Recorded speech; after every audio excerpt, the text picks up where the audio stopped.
ต่อหัวคนเกินจากนั้นเรียกห้องถ้าเกี่ยวพันถึงผู้มีอำนาจขอให้ส่งคืนก่อนขอให้ส่งคืนก่อน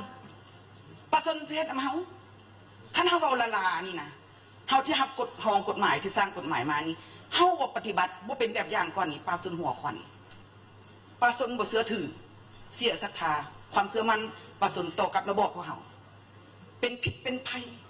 เนาะอันนี้ครับเจ้าว่าเป็นปัญหาหนึ่งเฮาต้องคิดก่อนมีหลายท่านอยู่นี่ก็มีหรือว่าหยุดอันผ่านมานี่ก็เห็นหลายท่านที่ว่าไปจับจองไว้มีและกฎหมายได้ระบุจัดแจงแล้วจับจองที่ดินไปซื้อเป็น100 200 300 เฮกตาร์ก็มีเรียกห้องโดยบรรดาท่านให้มีผู้ที่มีอำนาจผู้ที่มีฐานะการเงินประสานกันส่งไอ้หนองนี้ร่วมกันเฮ็ดร่วมกันจับจองร่วมกันสร้างภาพพจน์ที่บดีอันนั้นให้คนทุกข์นะอับประโยชน์นะคือบรรดาท่านสสได้บอกมานี่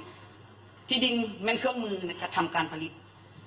สัตว์นาเฮาคนหล่มโจมตีไปแล้วระบอบนี้ออกมานี่แม่นระบอบเพื่อประชาชนมีความประชาธิปไตยมีความเป็นเอกภาพระบอบเฮาจังสิยืนยงอยู่กูฝาอยู่กับชาติลาวคนลาวคันนี้คือผ่านมาบ่ได้แล้วข้าพเจ้าคิดว่า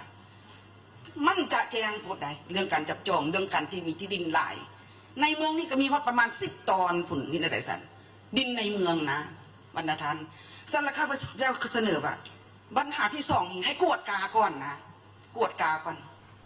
กวดก่อนบรรดาท่านท่านผู้ใดจริงใจมาเสนอ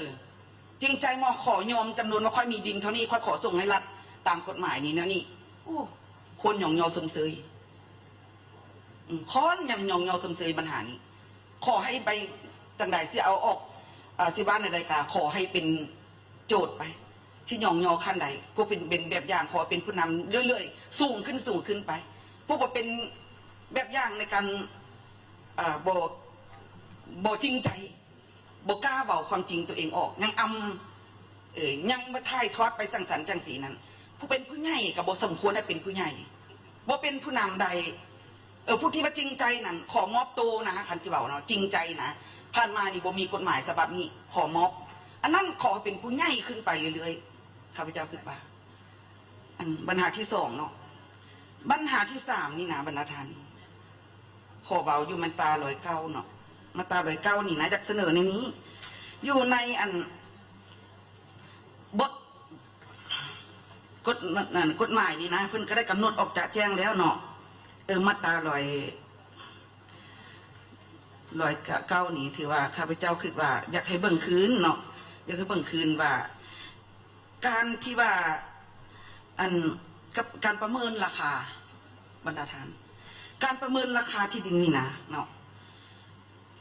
อันนี้สำคัญหลายจะเอาแต่พนักงานรัฐเฮาแดอยู่ในอันนี้นะมันเป็นพี่น้องจองเกี่ยวกันเนาะมันบอกกล้าหารสิเบากันได้คนลาวเฮานี่นะคันเครียดกันเดี๋ยวบ่อยากเบิ่งหน้ากันไหนใจบ่ได้ใหญ่ซ้ำใดบ่แม่นเดากันมื้อเสาร์มื้อแลงสิห่วงสิกันหญิงสิกันบ่ได้สั่นน่ะขอให้มีบริษัทที่ปรึกษาเอกราชนะเข้าอยู่ในกรรมการอันนี้ในการกวดกาตีราคาที่ดินนะอยากให้มีนั่นเนาะจิตใจข้าพเจ้านี่คิดว่ามันสิดีกว่าและอยู่มาตราที่101นี่เบาคืนเนาะข้าพเจ้ากระสมเสยแหละนี่อยู่ในวรรคสุดท้ายนี่นะบรรดาท่านข้าพเจ้าคิดว่าควรกำหนดวันเดือนปีให้มันละเอียดคืออยู่สสวินามเที่ยวเฮียนเนาะเพิ่นมาศึกมาถ่ายทอดนั้นเพิ่นก็กำหนดอันนี้เฮาเลยใส่ยาวนานนี่นะคันยาวนานนี่อยากเป็นทรงว่างได้ยาวนานจักปี30 ปี15 ปี30 ปี50 ปีสามารถโตได้ฮอด99 ปีสมมติก็ประมาณใช่คือบรรดาประเทศบางประเทศนี่พัดบักหมดเส้นลูกดินทุกตอนผู้ใดมีหลายก็ต้องได้จ่ายหลายเนาะก็ต้องได้เซาน้ำหนักหมดเส้นลูกล่ะแต่คำว่ามีหอสมุดจะแจ้งได้ขึ้นทะเบียนอย่างจะแจ้งเลยดินเป็นของวงขลาญาติผู้ใดมีหลายก็ต้องได้จ่ายหลายผู้ใดมีหลายก็ต้องส่งคืนเหลือกำหนดหลายหมายความว่าเหลือจากที่ได้กำหนดไว้อยู่ในกฎหมายแล้วกับปัญหาที่จับจองที่ดินไปซื้อ บรรดาทานอันนี้เป็นปัญหาหนึ่งที่เป็นปัญหาที่ปาสุนเจ็บใจขนาดเนาะคู่มือที่บางคนไปเห็นนะจับจ้องไปบางเทว่าเป็นดินลัดมอดมันนี่กระปันกันเอาคนละต้นละตอนไปเลยจะเป็นดินปกสกันแล้วแต่บรรดาทานดินสงวนก็แต่ว่าเป็นเขตสงวนแล้วบัดสุดท้ายกระปันเป็นล็อกยากให้กวดคืนนำอันนี้ปัญหานี้อีกให้กวดไปใบนี้ได้บอกสมมติว่าก่อนเขาชิดนำใส่กฎหมายดังกล่าวอันนี้เป็นปัญหาหนึ่งที่ข้าพเจ้าคิดว่าจำเป็นเนาะและก็อันว่าคณะจับจ้องไว้นี่นะหรือว่าเกินกำหนด3 ปีเลยยึดคืนเห็นดีเลยให้เป็นหูปธรรมแท้ๆได้บอกให้เป็นหูปธรรมแท้บัดนี้อันว่าให้เขาจ่าย5 ทบ 10 ทบเดี๋ยวนี้นั้นเขาพยานเลย10 ทบเขากบจ่าเขากบยานเขามีผู้ซวยเขาอันผู้ที่มีอันเงินไข่จำนวนนั้น